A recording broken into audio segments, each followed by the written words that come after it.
30ஆம் அதிகாரம் 22ஆம் வசனத்திலிருந்து 25ஆம் வசனம் வரை ஒருவர் வாசிக்கலாம். பின்னும் கர்த்தர் மோசேயை நோக்கி, மேன்மையான சுகந்த வர்க்கங்களாகிய சுத்தமான வெள்ளை போலத்தில் பரிசுத்த ஸ்தலத்தின் சேக்கலின்படி 500 சேக்கல் எடையையும், சுகந்த கருவாப்பட்டையிலே அதில் பாதியாகிய 250 சேக்கல் எடையையும், சுகந்த வசம்பில் 250 சேக்கல் எடையையும், இலவங்கப்பட்டையில் 500 சேக்கல் எடையையும், ஒலிவ எண்ணெயில் 1 குடம் எண்ணெயும் எடுத்து அதனால் பரிமள தைலக்காரன் செய்வது போல் கூட்டப்பட்ட பரிமள தைலமாகிய சுத்தமான அபிஷேக தைலத்தை உண்டு பண்ணுவாயாக. அது பரிசுத்த அபிஷேக தைலமாய் இருக்க கடவது. இன்னொரு நபர் வாசிக்கலாம். அப்போஸ்தலர் நடபடிகள் 2ஆம் அதிகாரம் 1ஆம் வசனத்திலிருந்து 4ஆம் வசனம் உடைய. பெந்தேகோஸ்து என்னும் நாள் வந்தபோது அவர்கள் எல்லாரும் ஒருமனப்பட்டு ஓரிடத்திலே வந்திருந்தார்கள். அப்பொழுது பலத்த காற்று அடிக்கிற முழக்கம் போல வானத்திலிருந்து சடுதியாய் ஒரு முழக்கம் உண்டாகி அவர்கள் உட்கார்ந்திருந்த வீடு முழுவதையும் நிரப்பிற்று. அல்லாமலும் அக்கினிமயமான நாவுகளைப் போல பிரிந்திருக்கும் நாவுகள் அவர்களுக்கு காணப்பட்டு அவர்கள் ஒவ்வொருவர் மேலும் வந்து அமர்ந்தது. அவர்கள் எல்லாரும் பரிசுத்த ஆவியினால் நிரப்பப்பட்டு ஆவியானவர் தங்களுக்கு தந்தருளின வரத்தின்படியே வெவ்வேறு பாசைகளிலே பேசத் தொடங்கினார்கள். 2 கரங்களை உயர்த்தி அல்லேலூயா சொல்லாமா? Praise the Lord. கர்த்தர் உங்களை ஆசீர்வதிப்பாராக. நாம் தொடர்ந்து ஆண்டவருடைய வார்த்தைக்கு நேராக நாம் கடந்து செல்ல போகிறோம்.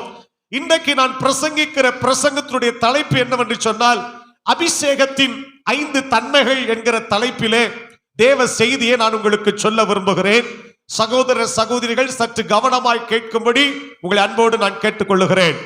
பிரசங்க நேரத்தில் வெளியே எழுந்து நாம் நடக்க வேண்டாம். சில நிமிடங்கள் மாத்திரம் தேவ சமூகத்தில் அமர்ந்து ஆண்டவருடைய வார்த்தைகளை கவனிக்கும்படி மீண்டும் உங்களை நான் ஞாபகப்படுத்துகிறேன். கர்த்தர் உங்களை ஆசீர்வதிப்பாராக. அபிஷேகத்தின் 5 தன்மைகள் என்கிற ஒரு தலைப்பின் கீழே தேவ செய்தியை இன்றைக்கு நாம் தியானிக்க போகிறோம். பழைய ஏற்பாட்டு காலத்திலே அபிஷேக தைலம் என்று ஒரு தைலம் இருந்தது. ஸ்தோத்திரம். இந்த அபிஷேக தைலத்தை வைத்துக் கொண்டுதான் ராஜாக்களை அபிஷேகம் பண்ணுவார்கள், தீர்க்க தரிசிகளை அபிஷேகம் பண்ணுவார்கள். கர்த்தருக்கு மகிமை உண்டாகட்டும். ஆசாரியனை அபிஷேகம் பண்ணுவார்கள்.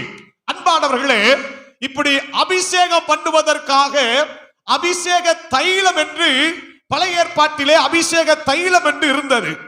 அந்த அபிஷேக தைலம் என்பது 5 வித பொருட்களினாலே செய்யப்பட்டதுதான் அபிஷேக தைலம். கவனிங்க, 5 விதமான பொருட்களினாலே அந்த அபிஷேக தைலத்தை செய்ததாக வேதத்திலே நாம் வாசிக்கிறோம். அந்த அபிஷேக தைலத்தை அபிஷேகத்திற்கு மாத்திரமே பயன்படுத்த வேண்டுமே தவிர வேற எதற்கும் பயன்படுத்த கூடாது என்று பழைய ஏற்பாடு கண்டிப்பாக சொல்லுகிறது. ஸ்தோத்திரம். ஆண்டவர் சொன்ன அந்த விளக்கத்தின்படியே எதை எடுத்து அபிஷேக தைலம் செய்ய வேண்டும் என்று கர்த்தர் சொன்னாரோ அதை தேவன் குறித்து வைத்திருக்கிற ஏற்படுத்தி இருக்கிறவர்கள் மாத்திரமே அந்த அபிஷேக தைலத்தை ஏற்படுத்த வேண்டுமே தவிர வேற யாரும் அதை ஏற்படுத்த கூடாது, அதை எதற்காகவும் பயன்படுத்த கூடாது என்று சொல்லி வேதம் கண்டிப்பாய் போதிக்கிறது. ஸ்தோத்திரம். அந்த 5 விதமான பொருட்களினாலே செய்யப்பட்ட அந்த அபிஷேக தைலம் என்பது பழைய ஏற்பாட்டு காலத்திலே கொடுக்கப்பட்டது. ஆனால் புதிய ஏற்பாட்டு காலத்திலே பரிசுத்த ஆவியின் அபிஷேகத்தை கர்த்தர் நமக்கு தருகிறார். ஒரு ஆமீன் சொல்லுங்கள். அல்லேலூயா. புதிய ஏற்பாட்டு காலத்திலே நமக்கு அபிஷேக தைலம் அல்ல, பரிசுத்த ஆவியானவரே அவருடைய ஆவியினால் நம்மை அபிஷேகம் பண்ணுகிறார். ஸ்தோத்திரம். நம்மெல்லாம் பரிசுத்த ஆவியின் அபிஷேகத்தை பெற்றவர்கள். இன்னும் விவரமாய் சொல்ல வேண்டுமானால் பழைய ஏற்பாட்டு காலத்திலே வாழ்ந்த பரிசுத்தவான்களை விட நீங்களும் நானும் விசேஷித்தவர்கள். எத்தனை பேர் அல்லேலூயா சொல்ல முடியும்? அல்லேலூயா. நீங்களும் நானும் விசேஷித்தவர்கள். ஏன்னா ஆண்டவர் நம்மை அபிஷேகம் பண்ணி வைத்திருக்கிறார். பழைய ஏற்பாட்டு காலத்தில் குறிப்பிட்ட நபர்களுக்கு மாத்திரம்தான் அபிஷேகம் இருந்தது, எல்லாருக்கும் அபிஷேகம் இல்லை. ஆனால் புதிய ஏற்பாட்டு காலத்திலோ எத்தனை பேர் அவருடைய சமூகத்திலே காத்திருக்கிறார்களோ அத்தனை பேரையும் கிருபையாய் கர்த்தர் அபிஷேகம் பண்ணுகிறார். எல்லாருடைய பாத்திரத்தை கர்த்தர் நிரப்புகிறார். பாத்திரம் நிரம்பி வழியும்படியான புதிய அபிஷேகத்தை கர்த்தர் நமக்கு தருகிறார். அப்படிப்பட்ட தேவன் கொடுக்கிற அபிஷேகத்துக்காய் 2 கரங்களை தட்டி நம் ஆண்டவரை மகிமைப்படுத்துவோம். ஹல்லேலூயா, ஹல்லேலூயா, ஹல்லேலூயா. அப்படியானால் அபிஷேகம் பெற்ற நாம் எல்லாரும் விசேஷித்தவர்கள். ஆமென். பக்கத்தில் இருக்கிறவங்க கையை பிடிச்சு சொல்லுங்க, நீங்கள் விசேஷித்தவர்கள். அல்லேலூயா. கர்த்தர் நம்மை விசேஷித்தவர்களா வச்சிருக்கிறாரு. ஏன்னா அபிஷேகத்தை நமக்கு ஆண்டவர் கிருபையா தந்திருக்கிறாரு. அபிஷேகத்தினால நம்மை நிரப்பி இருக்கிறார். நாம் எல்லாம் அபிஷேகம் பண்ணப்பட்டவர்கள். ஸ்தோத்திரம். இந்த பழைய ஏற்பாட்டு காலத்தில் இருக்கிற இந்த அபிஷேக தைலத்தை உண்டு பண்ணுவதற்கு 5 விதமான பொருட்களை பயன்படுத்தினார்களே. என்னவென்று சொன்னால், வெள்ளை போலம், சுகந்த கருவாப்பட்டை, சுகந்த வசம்பு, இலவங்க பட்டை, ஒலிவ எண்ணெய். 5 பொருட்கள். நன்றாக விளங்கிக் கொள்ளுங்கள். கர்த்தருக்கு மகிமை உண்டாகட்டும். இந்த 5 காரியத்தையும் புதிய ஏற்பாட்டில் நான் ஒப்பிட்டு சில வார்த்தைகளை நான் உங்களுக்கு சொல்ல விரும்புகிறேன். கர்த்தருக்கு மகிமை உண்டாவதாக. வேகமாய் ஆண்டவருடைய வார்த்தைகளை நான் முடிக்க விரும்புகிறேன். ஸ்தோத்திரம்.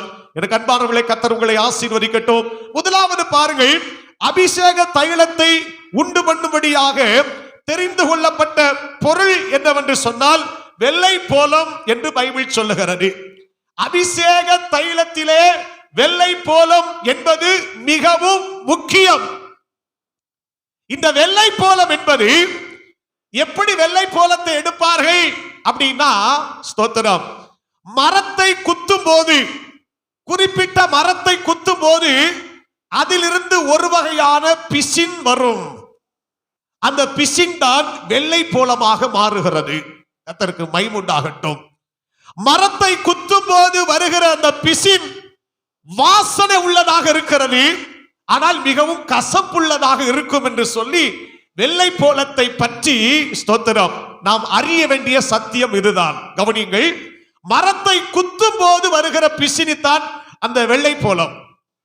ரொம்ப வாசனையா இருக்கும், ஆனா கசப்பா இருக்கும். கர்த்தருக்கு மகிமை உண்டாகட்டும்.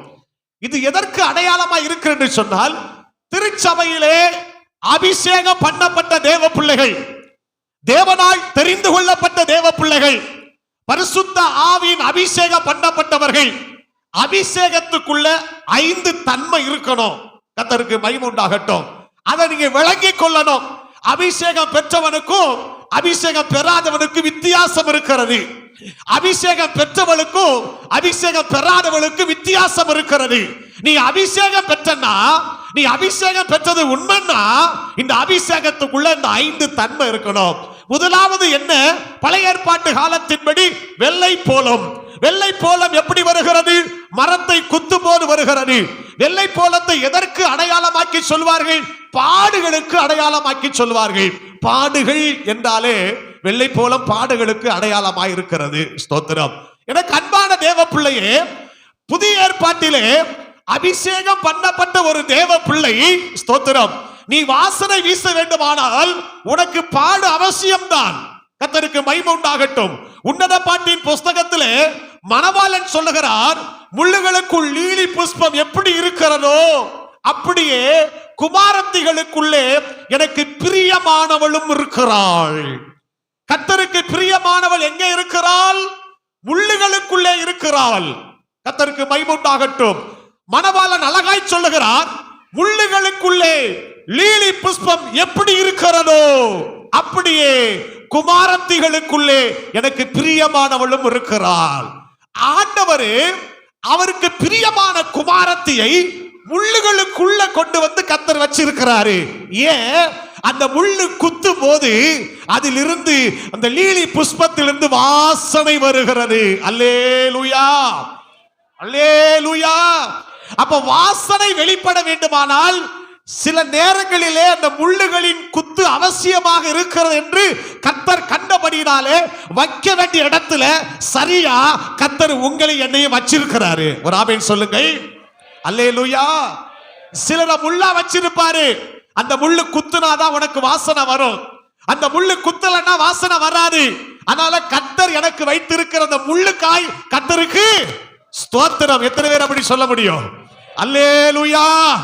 யார முள்ள வச்சிருக்கிறான்னு தெரியாது, ஸ்தோத்திரம். ஆனா ஒன்று தெரியும், உன்னை முள்ளுகளுக்குள்ள கொண்டு கர்த்தர் வச்சிருக்கிறாரு. எதற்கு வச்சிருக்கிறாரு? நீ வாசனை வீசும்படியாக, ஆண்டவருக்கென்று பிரகாசிக்கும்படியாக, ஆண்டவருக்கென்று பயன்படும்படியாக, அவருடைய நாமத்தை மகிமைப்படுத்தும்படியாக ஒரு நல்ல இடத்துல கொண்டு வந்து கர்த்தர் வச்சிருக்கிறாரு. எனக்கு அருமையான தேவ பிள்ளையே, அவர் எதை செய்தாலும் அவர் நன்மைக்காக செய்கிற ஆண்டவர், ஒருபோதும் தீமை செய்கிற ஆண்டவர் அல்ல. ஆமென். அல்லேலூயா. தோத்திரம். பவுல் சொல்லுகிறான், அந்த முள் என்னை விட்டு நீங்கும்படி 3 தரம் கர்த்தரிடத்தில் வேண்டிக் கொண்டேன். அவர் சொன்னார், என் கிருபை உனக்கு போதுன்ட்டாரு. அதனால முள்ளு இருக்கட்டுப்பா, என் கிருபை உனக்கு போதும். அது குத்துனாதான் ஊழியமே பிரகாசிக்கும், அது குத்துனாதான் ஊழியம் வளரும், நீயும் கர்த்தருக்காய் பிரயோஜனப்பட முடியும். ஆனபடினாலே கர்த்தர் எந்த இடத்துல வச்சிருக்கிறாரோ அந்த இடத்துல கர்த்தருக்கு நன்றி சொல்லி ஸ்தோத்திரம் பண்ணு. உனக்கு எதிராக இருக்கிற முள்ள பத்தி பயப்படாத. உன்னை வாசனை வீசக்கூடிய நல்ல ஒரு நற்கந்தகமாக கர்த்தர் உங்களை மாற்ற விரும்புகிறபடினாலே உங்களை கர்த்தர் அழைத்து அபிஷேகித்து ஆண்டவர் வச்சிருக்கிறாரு. அல்லேலூயா. அன்பானவர்களே, அப்ப வெள்ளை போலும் பாடுகளுக்கு அடையாளம். ஸ்தோத்திரம். அப்ப அபிஷேகம் பண்ணப்பட்ட தேவ பிள்ளைகள் புதிய ஏற்பாட்டிலே பாடுகள் வரும்போது பாடுகளிலும் கர்த்தருக்கு வாசனை வீச வேண்டும். இது சத்தியம். வெள்ளை போல தைலத்தினுடைய சத்தியம் புதிய ஏற்பாட்டிலே இதுதான். பாடுகளிலும் கர்த்தரை என்ன செய்? கர்த்தருக்கு வாசனை வீசு. பாடுகளிலும் கர்த்தருக்கு வாசனை வீசு. அதற்கு ஆதாரமாக சில வசனத்தை நான் உங்களுக்கு சொல்ல விரும்புகிறேன். அப்போஸ்தலர் நடபடிகள் 4ஆம் அதிகாரத்தை நாம் திருப்பிக் கொள்ளும் போது, அப்போஸ்தலர் 4ஆம் அதிகாரம் 1ஆம் வசனத்திலிருந்து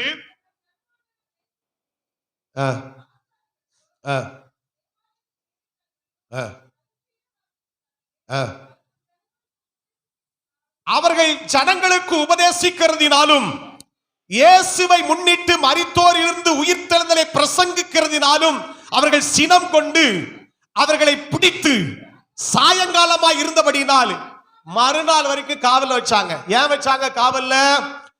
3ஆம் அதிகாரத்திலே பேதுருவும் யோவானும் தேவாலயத்துக்குள்ளே போனார்கள். ஒரு சப்பானி இருக்கிறான், தன் தாயின் வயிற்றிலிருந்து பிறந்தது முதல் சப்பானியாய் பிறந்த ஒரு மனுஷனை சுமந்து கொண்டு வருவார்கள். 3ஆம் அதிகாரத்திலே தேவாலயத்திலே அலங்கார வாசல் எனப்பட்ட ஒரு வாசல் அண்டையிலே அவனை கொண்டு வந்து வைப்பார்கள்.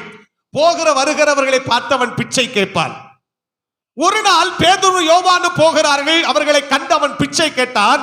அப்போ பேதுரு சொன்னான், வெள்ளியும் இல்லை பொன்னும் இல்லை, என்னிடத்தில் உள்ளதை உனக்கு தருகிறேன், நசரேயனாக இயேசு கிறிஸ்துவின் நாமத்தில். ஆமா, அற்புதம் நடக்கு. சப்பானி பாருங்க, குதித்தெழுந்து நின்று நடந்தான். நடந்து குதித்து தேவனை துதித்துக் கொண்டு அவர்களோடு கூட தேவாலயத்துக்குள்ள பிரவேசித்தார். ஏதோ ஒளிப்படத்தில் செய்யப்பட்ட அற்புதம் அல்ல. எல்லா ஜனங்களும் கூடுகிற காண்கிற ஒரு இடத்தில் வைத்து இந்த அற்புதம் நடக்கிறது. ஸ்தோத்திரம். செய்தி காட்டுத்தீ போல பரவ ஆரம்பிக்கிறது. சப்பானியான ஒரு மனுஷன் எழுப்பி நடக்கிறாயா? ஒரு 2 பேர் வந்தான். வெள்ளியும் இல்ல பொண்ணும் இல்லன்னா இடத்தில் உள்ளதை உனக்கு தாரேன்னு சொன்னா சப்பானி கையை பிடிச்சி தூக்கிட்டான். அவன் நடக்கிறான், குதிக்கிறான், தேவாலயத்துக்குள்ள போடுறான், ஓடுறான், சாடுறான். இப்படி ஒரு அற்புதம் நடக்கிறது என்கிற செய்தி காட்டுத்தீ போல பரவ ஆரம்பித்தது.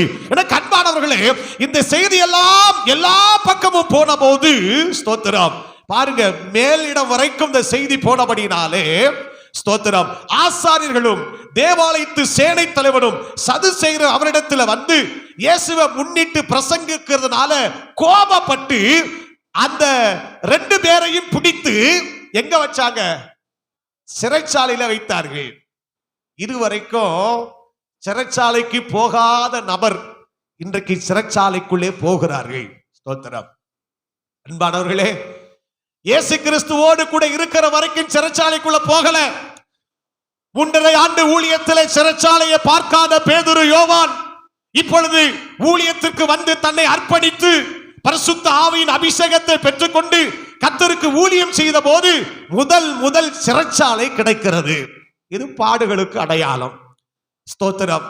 ஒருவேளை பேதுரு, யோவானோ என்னை ஆண்டவர் இப்படிப்பட்ட சிறைச்சாலையில போய் இருக்கிற விதத்துல என்ன கர்த்தர் மாற்றிட்டாரே, எனக்கு இவ்வளவு பெரிய ஒரு தண்டனையா, நான் சிறைச்சாலைக்குள்ள போகணுமா, இங்க போய் நான் இப்படி பேசணுமா, அடி வாங்கணுமா அப்படின்னு சொல்லி அவர்கள் மாறுத்தரம் சொல்லாமல், ஸ்தோத்திரம், சாயங்காலம் தொடங்கி மறுநாள் வரைக்கும் சிறைச்சாலைக்குள்ள வைத்தார்கள்.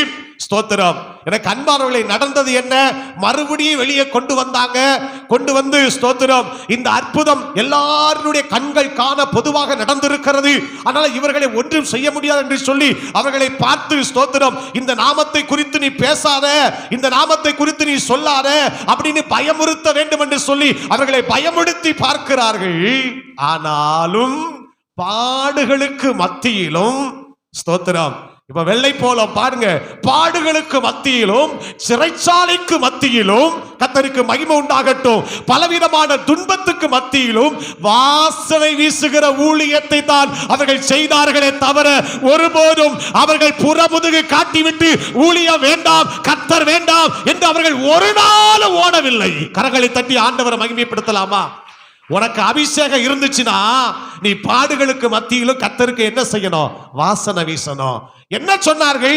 4ஆம் அதிகாரம் 19ஆம் வசனத்துல பேதுரு, யோவானும் அவர்களுக்கு பிரதி உத்தரமாக, தேவனுக்கு செவி கொடுக்கிறதை பார்க்கிலும் உங்களுக்கு செவி கொடுக்கிறது தேவனுக்கு முன்பாய் நியாயமா இருக்குமோ என்று நீங்களே நிதானித்து பாருங்கள். நாங்கள் கண்டவைகளையும் கேட்டவைகளையும் பேசாமல் இருக்க கூடாதே. நடந்த சங்கதிகளை எல்லாரும் தேவனை மகிமைப்படுத்தினபடியால் ஜனங்களுக்கு பயந்து அவர்களை தண்டிக்க வகை ஒன்றும் காணாமல் அவர்களை பயமுறுத்தி விட்டு விட்டார்கள். அத்தனை பயமுறுத்தினாலும் பாடுகள் வந்தாலும் பாடுகளுக்கு மத்தியில வாசனை வீசுகிற தேவ பிள்ளைகளாக, ஊழியம் செய்கிற தேவ ஜனங்களாகத்தான் காணப்பட்டார்களே தவிர ஒரு நாள் பின்வாங்கி போகல, ஒரு நாள் கர்த்தருக்கு முதுக காட்டல. அன்பான தேவ பிள்ளையே, உன் மேல அபிஷேகம் இருக்குன்னு சொன்னா வெள்ளை போலத்தின் முதல் தன்மை என்னவென்று சொன்னால் பாடுகளுக்கு மத்தியிலும் கர்த்தருக்கு வாசனை வீசு. ஒரு ஆமென் சொல்லுங்க. Praise the Lord. சரி, இரண்டாவது, யாத்திராகமத்தின் புஸ்தகத்திலே அபிஷேக தைலத்தை உண்டு பண்ணுவதற்கு பயன்படுத்தின பொருள் என்னவென்று சொன்னால் சுகந்த கருவாப்பட்டை என்று வேதம் சொல்லுகிறது. இந்த சுகந்த கருவாப்பட்டை என்று சொல்லும் போது இது ஒரு வகையான மரத்தினுடைய பட்டையை குறிக்கிறது. கவனிங்க, கோடை காலம் வரும்போது இந்த மரத்தின் பட்டையை மரத்தில் இருந்து அப்படியே உரித்தெடுப்பார்களாம். எந்த காலத்துல? கோடை காலத்துல இந்த சுகந்தா கருவா பட்டையை அவர்கள் கொண்டு வருவதற்கு கோடை காலம் வரும்போது அந்த மரத்தினுடைய பட்டையை மரத்தில் இருந்து உரித்தெடுப்பார்கள். ஸ்தோத்திரம். அன்பானவர்களே, இது எதற்கு அடையாளம் என்று சொன்னால் எல்லா தேவ பிள்ளைக்கும், அபிஷேகம் பண்ணப்பட்ட புதிய ஏற்பாட்டு சபையில் இருக்கிற எல்லா தேவ பிள்ளைக்கும் ஒரு கோடை காலம் ஒன்று இருக்கத்தான் செய்கிறது. ஸ்தோத்திரம். எப்படி இந்த பூமியிலே ஒரு மழைக்காலம் வருகிறது, ஒரு கோடை காலம் வருகிறது, காலங்கள் மாறி மாறி வருகிறது போல ஆவிக்குரிய ஜீவியத்தில் தேவனால் அபிஷேகம் பண்ணப்பட்ட எல்லா தேவ பிள்ளைக்கும் ஒரு கோடை காலம் ஒன்று இருக்கத்தான் செய்யும். கர்த்தருக்கு மகிமை உண்டாகட்டும். அப்படிப்பட்ட கோடை காலம் வரும்போது எனக்கு அன்பான தேவ பிள்ளையே, அப்படிப்பட்ட ஒரு கோடை காலத்திலும் நீ பலவானா இருக்க வேண்டும் என்று கர்த்தர் விரும்புகிறார். கரங்களை தட்டி ஆண்டவரை மகிமைப்படுத்தலாமா? ஸ்தோத்திரம். கோடை காலம் வரும்போது நீ கர்த்தரை விட்டு தூரமாய் போய்விடக் கூடாது. கோடை காலம் வரும்போது நீ கர்த்தரை மறந்து விடக் கூடாது. கோடை காலம் வந்தாலும் அந்த கோடை காலத்திலும் நீ கர்த்தருக்கு பலவானா இருக்கணும். அதுக்கு தான் கர்த்தர் உன்னை அபிஷேகம் பண்ணி வச்சிருக்கிறாரு. கர்த்தருக்கு மகிமை உண்டாகட்டும். அன்பானவர்களே, இதற்கு ஆதாரமாக வேத புத்தகத்தை வாசித்து பார்க்கும்போது அப்போஸ்தலர் 16ஆம் அதிகாரத்தை திருப்பிக் கொள்ளுங்கள். அப்போஸ்தலர் 16ஆம் அதிகாரத்திலே அப்போஸ்தலனாகிய பவுலை கர்த்தர் ஒரு குறிப்பிட்ட பட்டணத்துக்கு போகும்படியாக கர்த்தர் ஏவுகிறார். ஆவியானவர் ஏவுனார். அதனால ஆவியானவர் ஏவுனபடினாலே அவன் ஒரு தேசத்துக்கு போக வேண்டும் என்று நினைக்கும் போது மீசியா தேசத்து மட்டும் வந்து பித்தனையா நாட்டுக்கு போக பிரயத்தனம் பண்ணி கொண்டிருக்கும் போது ஆவியானவர் அவர்களை போக ஒட்டாதிருந்தார். இப்ப கர்த்தர் எங்க அனுப்புறாரா? ஸ்தோத்திரம். ஒரு தரிசனத்தை காண்பிச்சு ராத்திரியில பவுலுக்கு ஒரு தரிசனம் உண்டாகிறது. அந்த தரிசனத்துல மக்கதோனியா தேசத்தை சேர்ந்த ஒருவன் மக்கதோனியாவுக்கு வந்து எங்களுக்கு உதவி செய்ய வேண்டும் என்று தன்னை வேண்டிக் கொண்டதாக ஒரு தரிசனத்தை பார்க்கிறான். கவனிங்க. அதனால இப்போ பவுல் அப்போஸ்தலன் மக்கதோனியா நாட்டினுடைய தலைமை பட்டணத்திற்கு பிலிப்பு என்கிற ஒரு பட்டணத்திற்கு அவன் போறான். ஸ்தோத்திரம். அந்த பிலிப்பு பட்டணத்திற்கு போகும்போது அங்கே லீதியாள் என்கிற ஒரு ஸ்திரீ பவுலுடைய வசனங்களை கர்த்தர் கவனிக்கும்படி கர்த்தர் அவளுடைய இருதயத்தை திறந்தார் என்று பைபிள் சொல்லுகிறது. பவுல் சொல்லியவைகளை கவனிக்கும்படி கர்த்தர் அவள் இருதயத்தை திறந்தார். உடனே அவன் ஞானஸ்தானம் பெற்றா. கர்த்தருக்கு மகிமை உண்டாகட்டும். இங்க தங்கி இருங்கன்னு சொன்னா அப்படி தங்கி இருக்கும் போது நடந்த சம்பவம் என்ன? ஒரு குறி சொல்லுகிற ஆவி, ஒரு குறி சொல்லுகிற ஆவி, நம்ம எல்லாரும் அறிந்த வேற சத்தியம்தான். ஒரு குறி சொல்லுகிற ஆவி, ஸ்தோத்திரம், ஒரு பெண்ணானவள், இந்த ஆவி குறி சொல்லுகிற ஆவி அவளுக்குள் இருந்தபடினாலே தங்கள் எஜமான்களுக்கு மிகுந்த ஆதாயத்தை உண்டு பண்ணி கொண்டிருந்த ஒரு ஸ்திரீ, பிசாசின் ஆவியினால் பிடிக்கப்பட்ட ஒரு ஸ்திரீ பவுலை பார்த்து எங்களை பார்த்து பின்தொடர்ந்து வந்து அவள் இப்படி சொல்லுகிறார், இந்த மனுஷன் உன்னதமான தேவனுடைய ஊழியக்காரன், ரட்சிப்பின் வழியை நமக்கு அறிவிக்கிறவர் என்று சொல்லி அநேக நாள் சொல்லிக் கொண்டே இருந்தாள். ஒரு நாள் பவுல் சினம் கொண்டு அவளை திரும்பி பார்த்து, நீ இவளை விட்டு புறப்படும்படி இயேசு கிறிஸ்துவின் நாமத்தினாலே உனக்கு கட்டளையிடுகிறேன் என்று சொன்ன போது அந்த அசுத்த ஆவி அவளை விட்டு புறப்பட்டு போயிற்று. ஸ்தோத்திரம். இவளை வச்சு, இந்த அசுத்தாவியை வச்சு சம்பாத்தியம் பண்ணி கொண்டிருந்த எஜமான்கள், ஸ்தோத்திரம், ஆதாயம் இல்லாமல் போய்விட்டதே என்று சொல்லி என்ன செய்கிறார்கள்? பவுலையும் சீலாவையும் பிடித்து பாருங்க அதிகாரிகளிடத்திலே கொண்டு போகிறார்கள். இந்த ஜனங்கள் கலகம் பண்ணுகிறார்கள், இவர்கள் விரோதமான காரியத்தை செய்கிறார்கள் என்று சொன்ன போது ஜனங்கள் கூட்டம் கூடி அவர்களுக்கு விரோதமாய் எழும்பி அதிகாரிகள் அவருடைய வஸ்திரங்களை கிழித்து போடவும் அவர்களை அடிக்கவும் சொல்லி பைபிள் சொல்லுகிறது, அநேக அடி அடித்த பின்பு சிறைச்சாலைகளை வைத்து பத்திரமாய் பாதுகாக்கும்படி சிறைச்சாலைக்காரனுக்கு கட்டளையிட்டார்கள். பவுல் தரிசனம் பார்த்து போன இடத்துல அடி விழுது, அநேக அடிகள் விழுகிறது, வஸ்திரங்களை கிழிக்கிறார்கள். எனக்கு அருமையானவர்களே, கையையும் காலையும் கட்டி வைத்திருக்கிறார்கள். ஒரு பயங்கரமான ஒரு கஷ்டமான ஒரு சூழ்நிலை. அப்போஸ்தலனாகிய பவுலுக்கு இது என்ன காலம்? ஒரு கோடை காலம். எங்க பிழைக்க போறோம்? நம்பிக்கை இல்லாமல் போகிற காலம் ஒரு கோடை காலம். விசுவாசம் தணிந்து போகிற காலம் ஒரு கோடை காலம். அன்பு தணிந்து போகிற காலம் ஒரு கோடை காலம். அன்பானவர்களே, கோடை காலத்திலே மரத்தின் பட்டையை உரிப்பது போல அபிஷேகம் பண்ணப்பட்ட தேவ பிள்ளைக்கு ஒரு கோடை காலம் வரத்தான் செய்யும். ஆனால் பவுலும் சீலாவும் இப்படிப்பட்ட ஒரு சூழ்நிலைக்கு தள்ளப்பட்ட போது கர்த்தருக்கு மகிமை உண்டாகட்டும், கோடை காலத்திலும் நம்பிக்கை இல்லாமல் ஸ்தோத்திரம் போனாலும் சரி, எனக்கு அன்பானவர்களே, அநேக அடிகள் அடித்தாலும் சரி, அந்த கோடை காலத்திலும் அவர்கள் கிறிஸ்துவுக்குள் பலவான்களாய் இருந்தார்களே தவிர ஒரு நாளும் பலவீனர்களாய் மாறவில்லை. அல்லேலூயா சொல்லாமா? இரண்டாவது சத்தியம் என்ன? கோடை காலம் வந்தாலும் நீ கர்த்தருக்கு யாரா இருக்கணும்? பலவானா இருக்கணும். ஒரு ஆமென் சொல்லுங்க. அல்லேலூயா, ஸ்தோத்திரம்.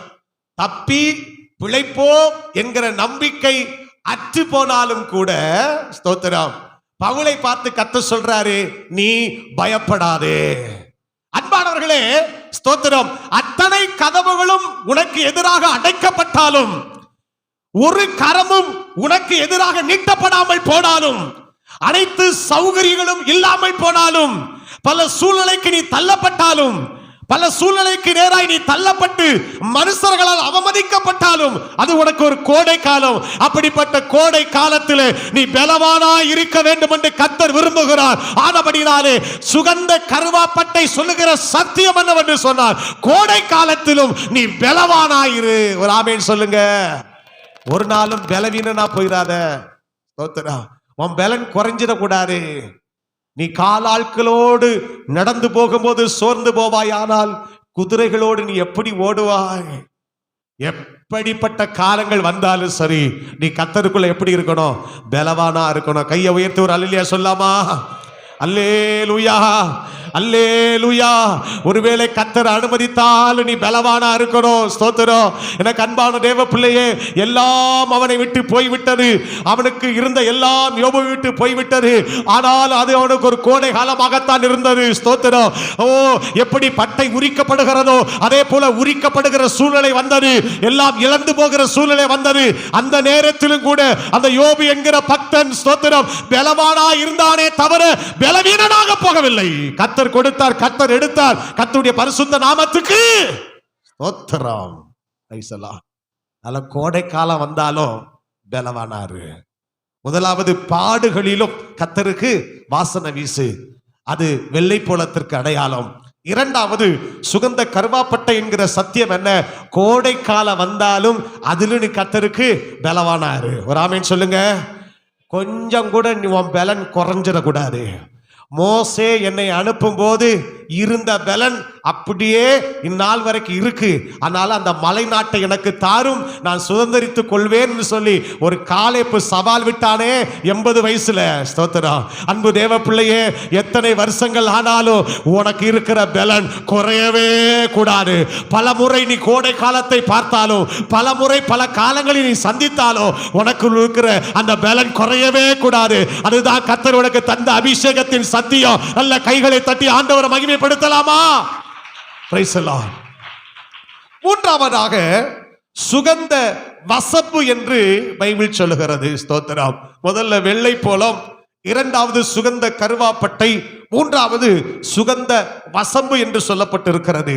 இந்த சுகந்த வசம்பு எப்படி எடுக்கிறார்கள் என்று சொன்னால், பள்ளத்தாக்குகளிலே, நீரோடைகள், ஏரிகள் இவற்றின் கரையோரங்களிலே வளருகிற ஒரு நாணல் செடியினுடைய தாள் தான் இந்த வசம்பு என்று சொல்லுகிறார்கள். ஸ்தோத்திரம். இது எல்லா இடத்திலும் கிடைக்காது.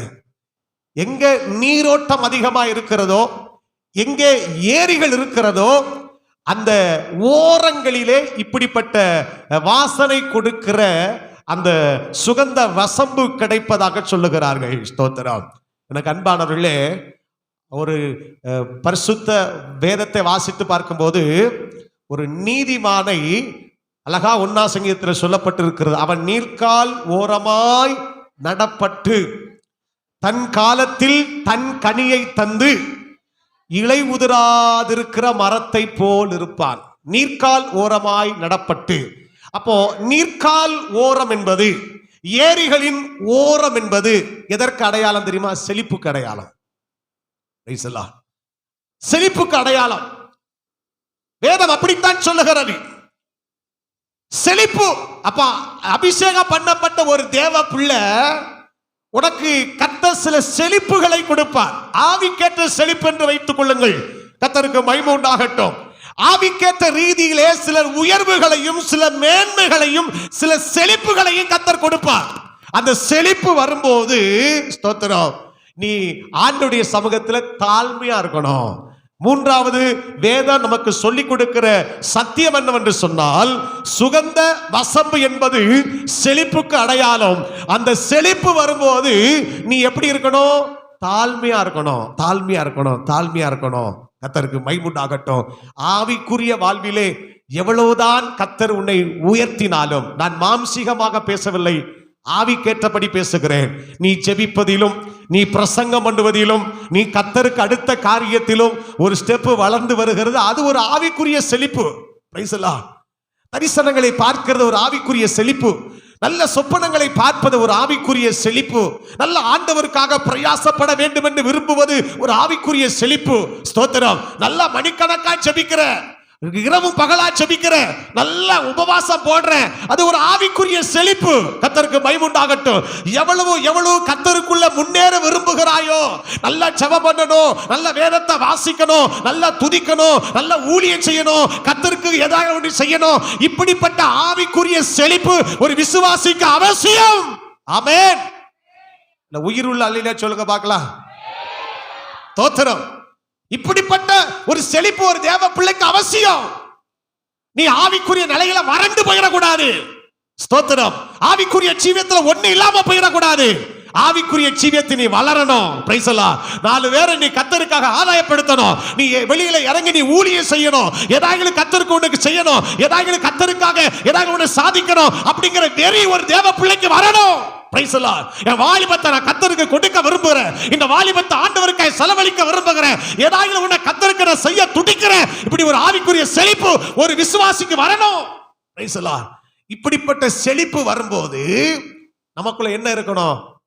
தாழ்மை இருக்கணும். Praise the Lord.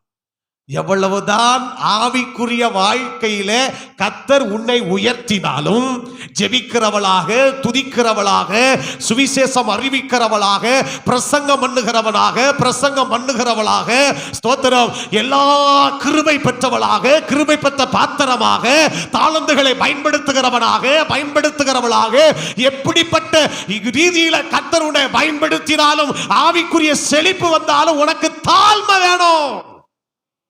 இருக்கீங்களா? ஒரு அல்லேலூயா சொல்லாமா? ஸ்தோத்திரம். அன்பானவர்களே, அப்போஸ்தலர் நடபடிகள் 14ஆம் அதிகாரத்தை திருப்பிக் கொள்ளுங்கள். அப்போஸ்தலர் 14ஆம் அதிகாரத்திலே பவுல் பாருங்க, பவுலும் பர்னபாவும் லீஸ்திரா என்கிற ஒரு பட்டணத்துக்கு போகிறார்கள். லீஸ்திரா என்கிற பட்டணத்துக்கு போகும்போது அங்கே ஒரு சப்பானியான ஒரு மனுஷன் இருக்கிறான். பவுல் பேசுகிறதை அவன் கேட்டுக்கொண்டிருக்கிறான்.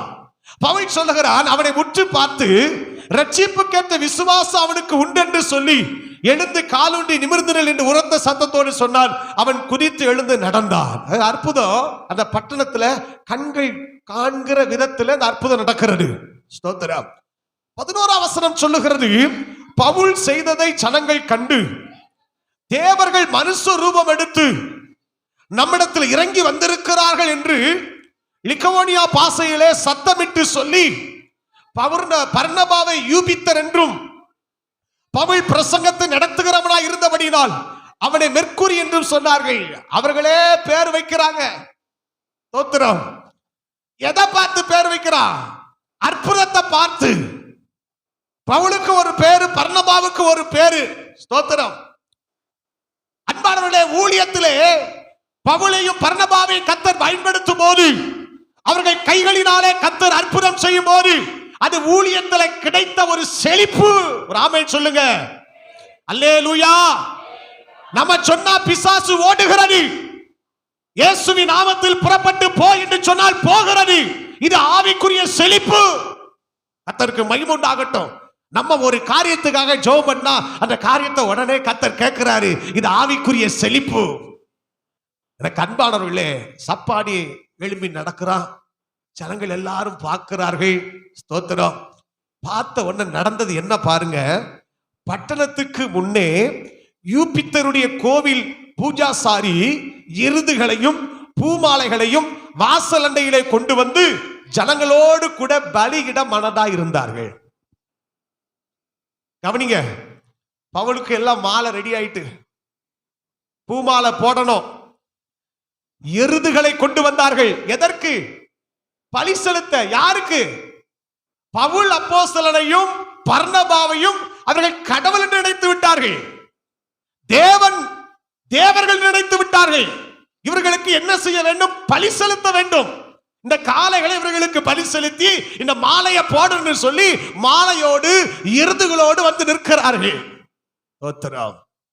அன்பானவர்களே, உடனே அப்போஸ்தலனாகிய பவுல் அந்த மாலைக்கு அந்த மாலையை போடுங்கன்னு சொல்லி கழுத்தை நீட்டினாரா?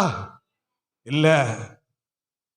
எனக்கு பலி செலுத்துங்க, நான் தான் பெரிய ஆளு சொன்னாரா? இல்ல. என்னால தான் இந்த அற்புதம் நடந்துச்சு, என்னால தான் இந்த அற்புதம் நடக்கிறது. சப்பானி எழுப்பி நடக்கிறான். ஸ்தோத்திரம். என்னுடைய அந்த கச்சைகளினாலே அற்புதம் நடக்கிறது. நான் கையை நீட்டின அற்புதம் நடக்கிறது. நீ மாலையை போடு, என்ன குதிரை வண்டி ஏற்றிட்டு போன்னு சொன்னானா? இல்ல. எனக்கு மாலையும் வேண்டாம், எனக்கு குதிரை வண்டியும் வேண்டாம், எனக்கு எருது வேண்டாம். என்ன சொன்னா பாருங்க. ஸ்தோத்திரம். அப்போஸ்தலனாகிய பர்னபாவும் பவுலும் அதை கேட்ட பொழுது தங்கள் வஸ்திரங்களை கிழித்து கொண்டு கூட்டத்துக்குள்ளே ஓடி உரத்த சத்தமாய், மனுஷரே ஏன் இப்படி செய்கிறீர்கள்? நாங்களும் உங்களை போல பாடுள்ள மனுஷர்கள் தானே அப்படின்னு ஓட ஆரம்பிக்கிறாங்க. கொஞ்சம் ஆவிக்குரிய செழிப்பு வந்துட்டுனா ஊழியக்காரனுக்கு குதிரை வண்டி கேக்கு. கொஞ்சம் செழிப்பு வந்துட்டுனா ஸ்தோத்திரம் மாலை மரியாதை கேக்கு. செழிப்பு வந்துட்டுனா எருதுகள் கேக்கு. அன்பான தேவ பிள்ளையே, ஆவிக்குரிய விதத்திலே எவ்வளவுதான் கர்த்தரை உயர்த்தினாலும் நீ தேவனுக்கு முன்பாக நீ தாழ்மைப்பட்டுத்தான் ஆக வேண்டும். Praise the Lord. உயர்த்தி வைப்பது நீ அவருக்கு தாழ்மையா இருக்கத்தான். ஸ்தோத்திரம். நான் சிங்காசனத்துக்கு மேலாக என் சிங்காசனத்தை உயர்த்துவேன் என்று சொல்லி பெருமை வந்துச்சு பாருங்க. கர்த்தர் கீழே தள்ளிட்டாரு. பெருமைப்பட்ட நேபுகாத்நேச்சாரை கீழே தள்ளினார். தேவ பிள்ளையே, விசுவாசியே, அபிஷேகம் பண்ணப்பட்டவனே, அபிஷேகம் பண்ணப்பட்டவர்களே, எவ்வளவுதான் ஆவிக்குரிய விதத்துல கர்த்தர் உங்களை உயர்த்தினாலும் நீ தேவ சமூகத்துல வந்து சொல்லணும், ஆண்டவரே என்னால ஒன்றுமல்லப்பா, எங்களால் ஏதாகிலும் ஆகும் என்று ஒன்றை கூட யோசிக்க எங்களுக்கு தகுதி இல்லை ஆண்டவரே. எங்கள் தகுதி எல்லாம் தேவனால் உண்டாய் இருக்கிறது. நீர் பெருகவோ நாங்கள் சிறுகவோ வேண்டும் ஐயா. ஆமென். நீர் பெருகணும்பா, நாங்கள் சிறுகணும்பா. கர்த்தருக்கு மகிமை உண்டாகட்டும். மாலைக்கு முக்கியத்துவம் கொடுக்கல, மரியாதைக்கு முக்கியத்துவம் கொடுக்கல. தனக்கு முன்னால் பலி செலுத்துவதற்கு ஒரு நாள் அவர்கள் தங்களை விட்டுக் கொடுக்கவில்லை, இடம் கொடுக்கவில்லை. உரத்த சத்தமா அன்பானவர்களே, பவுலும் சீலாவும் அந்த பவுலும் பர்னபாவும் கேட்டபோது வஸ்திரத்தை கிழித்து கொண்டு எவ்வளவு வேதனைப்பட்டிருப்பான்னு பாருங்க. ஓ, மகிமை அவருக்கு போய் சேரணும், கனம் அவருக்கு போய் சேரணும், புகழ்ச்சி அவருக்கு போய் சேரணும்.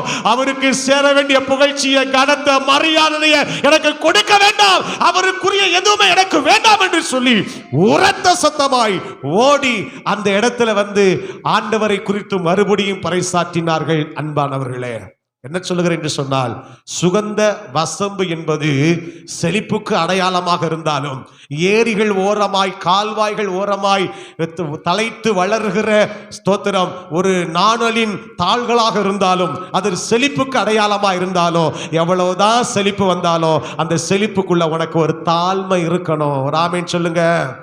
அல்லேலூயா. ஒரு தாழ்மை இருக்கணும், ஒரு தாழ்மை இருக்கணும், ஒரு தாழ்மை இருக்கணும். கர்த்தருக்கு மகிமை உண்டாகட்டும்.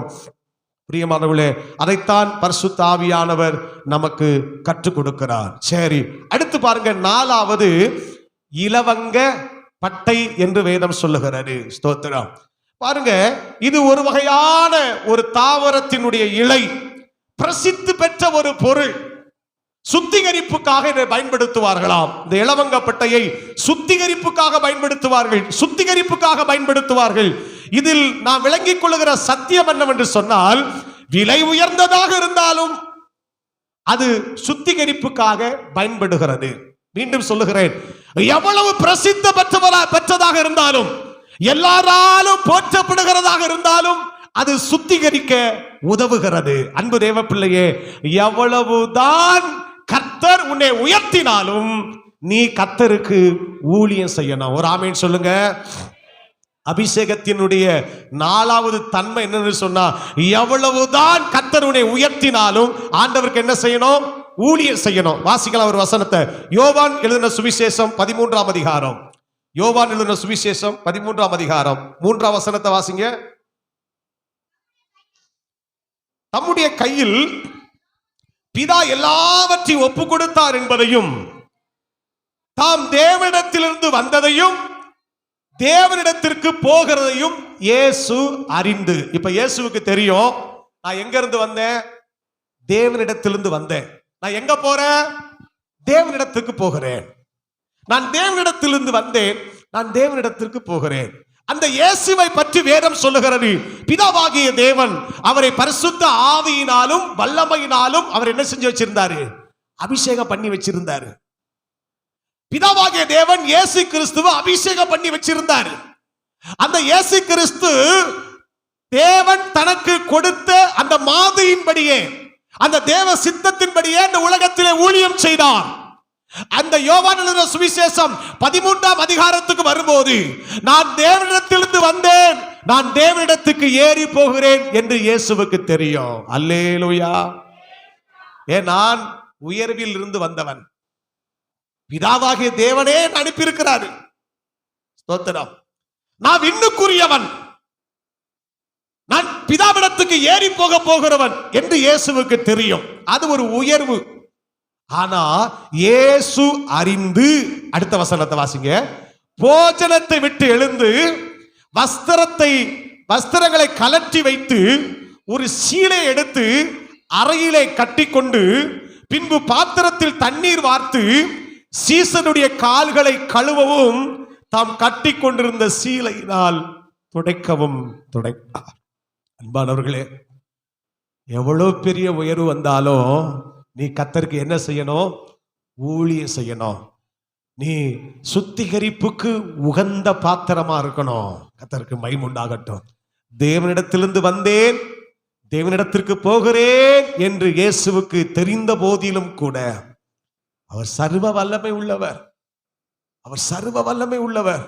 இந்த இயேசு என்ன செஞ்சார் பாருங்க அன்பானவர்களே. போஜனத்தை விட்டு எழுந்து வஸ்திரங்களை கலட்டி வைத்து ஒரு சீலை எடுத்து தன் அறையிலே கட்டி கொண்டு பாத்திரத்தில் தண்ணீர் எடுத்து சீசருடைய பாதத்தெல்லாம் கழுவ ஆரம்பிச்சாராம். எல்லாருடைய பாதத்தையும் கழுவ ஆரம்பிக்கிறார். யோசித்து பாருங்கள், எல்லாருடைய பாதத்தையும் கழுவுகிறார். அவர் எவ்வளவு பெரிய தெய்வம், அவர் எவ்வளவு சர்வ வல்லமை உள்ள ஆண்டவர். ஸ்தோத்திரம். சீசருடைய பாதத்தை எல்லாம் கழுவுகிறார். கழுவிட்டே வராரு. பேதுரு சொல்லுகிறார், நீர் ஒரு காலும் என் கால்களை கழுவக்கூடாது. இயேசு சொல்லுகிறார், நான் உன்னை கழுவாவிட்டால் என்னிடத்தில் உனக்கு பங்கு இல்லை என்று சொல்லுகிறார். காட்டி கொடுக்கிறவரையும் அவர் கழுவுகிறார். ஸ்தோத்திரம். மறுதலிக்க போறான்னு தெரியும், அவர் பாதத்தையும் அவர் கழுவுகிறார். இவன் தான் 30 வெள்ளி காசு வாங்கி என்னை காட்டி கொடுப்பான்னு தெரியும், அவருடைய பாதத்தையும் கழுவுகிறார். இவன் தான் இயேசு எனக்கு தெரியாதுன்னு சொல்லி சபிக்கவும் சத்தியம் பண்ணவும் இவன் தொடங்குவார் என்று இயேசுவுக்கு தெரியும், அவனுடைய பாதத்தையும் கர்த்தர் கழுவுகிறார். ஆண்டவர் சொன்னார், ஆண்டவரும் போதகருமாகிய நானே உங்கள் கால்களை கழுவினதுண்டானால் நீங்களும் ஒருவருக்கொருவர் அப்படியே செய்யுங்கள் என்று சொன்னார். ஒரு அல்லேலூயா சொல்லாமா? தேவனிடத்துக்கு போகிறேன் என்ற ஒரு உயர்வு இயேசுக்கு இருந்த போதிலும் கூட அவர் ஊழியம் செய்தார். ஜனங்களை சுத்திகரிப்புக்கு நேராக வழி நடத்தினார். எவ்வளவுதான் கர்த்தருனை உயர்த்தினாலோ நீ கர்த்தருக்கு ஊழியம் செய்யணும். ஆமென். உன் வாழ்க்கையில ப்ரொமோஷன் வந்தாலும் ஸ்தோத்திரம், நீ நினைச்சதெல்லாம் நடந்தாலும் நீ கர்த்தருக்கு செய்கிற ஊழியத்தை நீ செஞ்சுதான் ஆகணும்.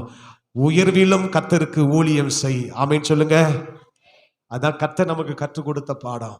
அவர் மேல அபிஷேகம் இருந்துச்சு. உன் மேல அபிஷேகம் இருந்தது உண்மைன்னா ஸ்தோத்திரம், நீ உயர்த்தப்பட்டாலும் நீ கர்த்தருக்கு ஊழியம் செய். நீ உயர்த்தப்பட்டவனா இருந்தாலும் அநேகர் சுத்திகரிக்கப்படுவதற்கு நீ இடம் கொடு. அப்படிப்பட்ட ஒரு கருவியாக நீ மாறு அப்படின்னு கர்த்தர் விரும்புகிறார். அதுதான் நமக்கு இலவங்கப்பட்டை சொல்லி கொடுக்கிற பாடம். 5வது நான் சொல்லி முடிக்கிறேன். ஒலிவ எண்ணெய் என்று சொல்லப்பட்டிருக்கிறது. இந்த 5 பொருட்களினாலே தான் அபிஷேக தைலம் செய்ய வேண்டும். புதிய ஏற்பாட்டு காலத்தில் அபிஷேகம் பண்ணப்பட்டவனுக்கு இந்த 5 தன்மைகளும் இருக்க வேண்டும். கடைசியில ஒலிவ எண்ணெய் எல்லாருக்கும் தெரிந்த சத்தியம்தான். ஒலிவ எண்ணெய் சும்மா வராது. ஒலிவ எண்ணெய் எப்படி எடுக்கணுமா? இடித்து பிழிந்த ஒலிவ எண்ணெய் என்று பைபிள் சொல்லுகிறது. ஒரு குத்து விளக்கு எரியணும்னா ஒலிவ காய்களை பறித்து அதை நல்லா இடிச்சு அதை பிழிஞ்சாதான் எண்ணெய் வரும். பிரைஸ் எல்லாம். அந்த ஒலிவ எண்ணெய் எதற்கு என்று சொன்னால் குத்து விளக்கு எரிவதற்கு. ஸ்தோத்திரம். குத்து விளக்கு எரிவதற்கு எண்ணெயை பயன்படுத்தினார்கள். அன்பானவர்களே, ஆண்டவராகிய கர்த்தர் நமக்கு சொல்லிக் கொடுக்கிற பாடம் என்னவென்று சொன்னால், இடித்து பிழிந்த ஒலிவ எண்ணெய் என்பது பலதரப்பட்ட காரியத்திலும் பலதரப்பட்ட சூழ்நிலையிலும் நீ சபைக்கு உதவியா இருக்கணும் கர்த்தர் சொல்றார். ஒரு ஆமென் சொல்லுங்க. அல்லேலூயா. ஸ்தோத்திரம். இடித்து பிழியப்பட்ட அனுபவமானாலும் சரி, ஸ்தோத்திரம், எந்த அனுபவமானாலும் சரி, நீ குத்துவிளக்கு எரிய நீ பயன்படணும். அவ்வளவுதான். கர்த்தரோட சபையில வச்சிருக்கிற நோக்கம் என்ன? நீ சபைக்கு உதவியா இருக்கணும். நீ சபை எரிவதற்கு குத்துவிளக்கு என்பது சபைக்கு அடையாளமா இருக்கிறது. 7 பொன் குத்துவிளக்குக்கு மத்தியிலே உலாவுகிறவர் சொல்லுகிறதாவது என்று வேதத்தில் வாசிக்கிறோம். குத்துவிளக்கு எரியணும்னா என்ன தேவை? அந்த அப்படிப்பட்ட குத்துவிளக்கு எரிகிற எண்ணெயை கொடுப்பதற்கு எந்த சூழ்நிலையா இருந்தாலும் சரி, நீ கர்த்தருடைய ஊழியத்துக்கு நீ உதவியாக இரு. ஆண்டவருடைய சபைக்கு உதவியாக இரு. வேதம் சொல்லுகிறது, ஸ்தோத்திரம், சபையின் தூண்களாய் எண்ணப்பட்ட 3 பேர்.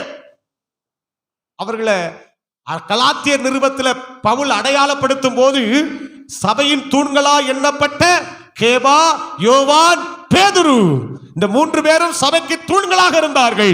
எந்த சூழ்நிலைக்கு நீ தள்ளப்பட்டாலும், எப்பேற்பட்ட சூழ்நிலையில் நீ இருந்தாலும், கர்த்தர் உன்னை வைத்திருக்கிற சபை பிரகாசிப்பதற்கு நீ உதவியாயிரு என்பதால் ஒளிவ எண்ணெய் காட்டுகிறது. அபிஷேகம் பண்ணப்பட்ட ஒரு தேவ பிள்ளை சபைக்கு உதவியா இருக்கணும். கரங்களை தட்டி ஆண்டவரை மகிமைப்படுத்தலாமா? அல்லேலூயா. முதல்ல என்ன செய்யணும்? பாடுகளில் கர்த்தருக்கு வாசனை வீச வேண்டும். 2வது, கோடை காலத்திலும் நீ கிறிஸ்துவுக்கு பலவானா இருக்கணும். 3வது, செழிப்பிலும் நீ தாழ்மை உள்ளவனா இருக்கணும். 4வது, உயர்விலும் கர்த்தருக்கு ஊழியம் செய்யணும். 5வது, பலதரப்பட்ட நீ சூழ்நிலையிலும் நீ சபைக்கு பிரயோஜனமா இருக்கணும். ஒரு ஆமென் சொல்லுங்க. இதுதான் கர்த்தர் ஒரு அபிஷேகத்தை நம்ம மேல வச்சிருக்கிறாரு. ஆமென். நல்ல சத்தமா ஆமென், ஆமென். இதுதான் கர்த்தர் நம்ம மேல ஒரு அபிஷேகத்தை வச்சிருக்கிறாரு. நீங்களும் நானும் அபிஷேகம் பண்ணப்பட்ட பாத்திரம், தேவனால் தெரிந்தெடுக்கப்பட்ட பாத்திரம், கர்த்தருக்காய் பிரயோஜனப்படுகிற பாத்திரம். என் மேல உங்க மேல ஒரு அபிஷேகத்தை கர்த்தர் வச்சிருக்கிறாரு. பழைய ஏற்பாட்டு காலத்தில் அபிஷேகம் தைலத்தை உண்டு பண்ணுவதற்கு 5 விதமான பொருட்களினால் தைலத்தை உண்டு பண்ணி அதை பயன்படுத்தியது போல புதிய ஏற்பாட்டு காலகட்டத்தில் இந்த 5 விதமான தன்மைகள் ஒரு அபிஷேகத்துக்குள்ள இருக்கணும். இல்லாட்ட அபிஷேக கேள்விக்குறியாகிறோம். ஆனபடினாலே கர்த்தர் தந்த அபிஷேகத்தை பெற்றுக்கொள். கர்த்தர் தந்த அபிஷேகத்தை காத்துக்கொள். கர்த்தர் தந்த அபிஷேகத்தில் இன்னும் பல மடங்கு நீ உயர்ந்து செல்ல வேண்டும். அபிஷேகத்தின் ஆழத்துக்குள்ள கடந்து போ. நீச்சல் ஆழத்துக்குள்ள கடந்து போ. தேவ அன்பை அறிவோம். தேவ அன்பை அறிவோம். தேவனுக்காய் எழும்புவோம். தேவனுடைய ராஜ்யத்தை கட்டுவோம். தேவனுடைய சபையை கட்டுவோம். கர்த்தருடைய ஊழியத்தை கட்டுவோம். கர்த்தர் நம்மை ஆசீர்வதிப்பாராக. எல்லாரும் அப்படி கண்களை மூடி தேவ சமூகத்தை மாத்திரம் நாம் நோக்கி பார்ப்போம்.